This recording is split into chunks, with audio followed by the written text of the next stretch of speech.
Halo, jumpa lagi dengan saya Daniel Sugiarto. Udah lama kita tidak berjumpa melalui video dan kali ini saya punya kesempatan untuk menyampaikan sesuatu.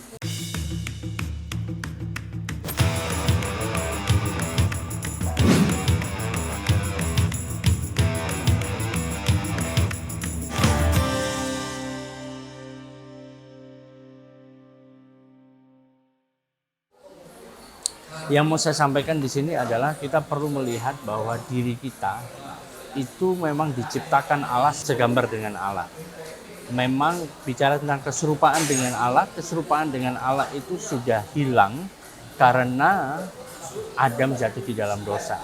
Namun karena kita sudah percaya kepada Yesus Kristus sebagai Tuhan dan Juru Selamat kita menjadi serupa dengan Kristus karena kita sekarang berada di dalam Kristus. Dan ini suatu hal yang luar biasa. Tetapi keserupaan kita dengan Kristus itu tetap tidak mengubah fakta, kenyataan bahwa kita juga masih adalah manusia yang hidup di muka bumi ini. Sekalipun memang benar kita adalah anak Allah, sekalipun memang benar bahwa kita ini adalah warga negara kerajaan sorga, kita tidak berasal dari dunia ini, tapi kita masih ada di dalam dunia ini.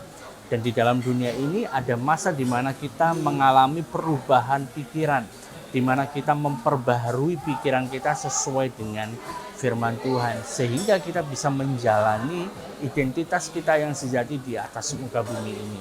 Namun di dalam perjalanan itu, dalam perubahan pikiran yang ada terjadi di dalam jiwa kita tetap ada masa-masa di mana kita harus masih menyadari bahwa kita adalah manusia juga.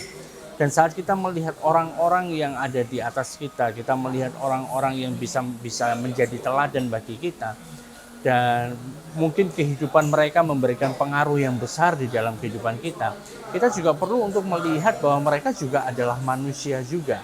Kecuali kalau kita melihat pribadi Tuhan Yesus yang setelah dia bangkit, ya kan, dia benar-benar menampakkan seperti apa sih ciptaan yang baru itu. Tetapi waktu Tuhan Yesus masih berjalan di muka bumi pun kita bisa melihat dia 100% manusia. Dia mengalami pencobaan-pencobaan yang sama seperti yang juga kita alami. Dia bisa mengalami capek, dia bisa mengalami lapar, dia juga bisa mengalami kesedihan. Jadi sama kita melihat sebagai manusia. Nah, saat kita mempelajari orang-orang yang ada, saat kita melihat kepada mereka, saat kita meneladani apa yang dilakukan oleh orang-orang yang memberikan pengaruh di dalam kehidupan kita perlu ingat bahwa tidak ada satupun dari kita yang adalah superhero. Tidak ada satupun dari kita yang mampu melakukan segalanya dengan sempurna. Karena kita masih dalam tahap perubahan pikiran itu tadi. Kita masih dalam tahap untuk menjadi serupa dengan Kristus. Beda kalau kita memang sudah benar-benar di dalam dunia ini, dalam apa yang kita lakukan sudah persis sama dengan Kristus, itu adalah hal yang berbeda. Kita menuju ke sana. Alkitab mengatakan kita diubahkan menjadi semakin serupa dengan Kristus. Oleh karena itu, dari kelemahan, dari hal-hal yang manusiawi yang terjadi, dan bagaimana dari semua kegagalan, dari semua hal-hal yang tidak baik, tapi kemudian Tuhan membuat segala sesuatu itu mendatangkan kebaikan. Dari situ kita bisa belajar. Dari situ kita bisa melihat bahwa kita juga memiliki pengharapan yang sama. Bahwa kita juga memiliki suatu hal yang bisa kita pakai untuk kita tidak berputus asa. Sebab orang-orang yang ada, yang diceritakan di dalam Alkitab, yang kelihatannya figur yang luar biasa, sosok yang sepertinya superhero, yang pahlawan iman yang luar biasa, mereka pun punya kelemahan-kelemahannya. Kalau kita melihat kan, siapa nabi yang paling hebat yang bisa menurunkan api turun dari surga? Elia. Luar biasa. Kalau saudara mungkin sekarang mau menurunkan api dari surga, gimana caranya? Tapi Elia, dia pernah menurunkan api dari surga. Bahkan dia tidak mati. Ada kereta berapi yang menjemput dia untuk naik ke surga. Ini suatu hal yang perkara luar biasa. Tetapi firman Tuhan mengatakan Elia pun adalah manusia yang sama seperti kita. Oleh karena ini memberikan penghiburan bagi kita, saudara.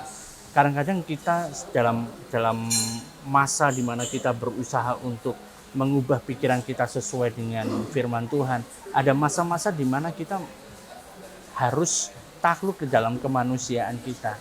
Ada masa-masa di mana kita gagal, ada masa-masa di mana kita tidak berhasil melakukannya.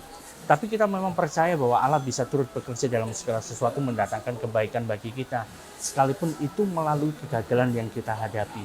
Oleh karena itu, melalui pesan yang mau saya sampaikan ini, marilah kita tidak berputus asa. Marilah kita melihat bahwa ada Tuhan yang bekerja. Dan ada istilah yang mengatakan He works in a mysterious way. Kita nggak tahu bagaimana cara Dia bekerja, tapi intinya adalah saat kita mengasihi Allah, kita tahu bahwa kita telah dikasihi Allah, oleh karena itu kita mengasihi Dia. Maka apapun yang dikerjakan Allah di dalam kehidupan kita, itu akan mendatangkan kebaikan bagi kita. Sekalipun awalnya pekerjaan yang dilakukan Allah yang kita nggak tahu seperti apa caranya itu dimulai karena kegagalan kita, dimulai karena kebodohan kita, dimulai karena kita nggak mengetahui apa yang sebenarnya menjadi rencana Allah di dalam kehidupan kita.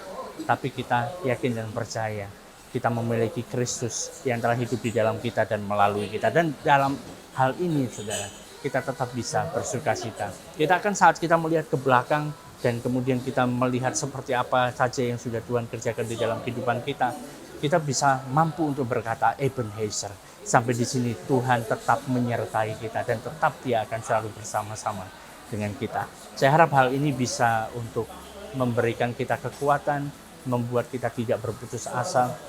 Apapun yang sedang terjadi sekarang di dalam kehidupan kita tahu Tuhan punya rencana yang dahsyat, yang luar biasa. Dan Dia mau melalui proses kehidupan kita ini, kita diubahkan semakin hari, semakin serupa dengan Kristus.